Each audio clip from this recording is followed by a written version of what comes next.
Let's say you went to the movie and halfway through realized that it's boring and you're not enjoying it at all. Should you stay and finish watching it, or should you leave the theater? You decide to stay. You have already paid for the movie after all. This is an example of so-called sunk cost fallacy. People tend to stick with the courses of action they have invested money, time or effort in, even when continuing is not the best thing to do. If you think about it, you realize that it's irrational to let the costs that we cannot recover to influence our decisions. Only future costs and benefits should matter. But we don't want to admit our mistakes, to waste our investment.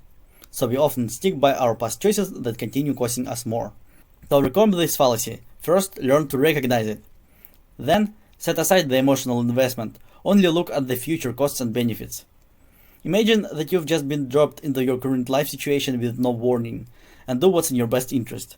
If the book you are reading is not useful, give it up. If you have realized that you are trying to finish a useless but expensive class just because you are committed to it, just think about it and understand that you don't need to.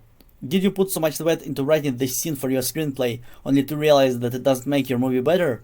Just cut it out. Try to anticipate and avoid your mistakes. But if you have already made one, realize that putting more time into the wrong course of action will not make it more worth it. Cut your losses and move on. You can't get your money, energy and time back, but you can still make yourself happier.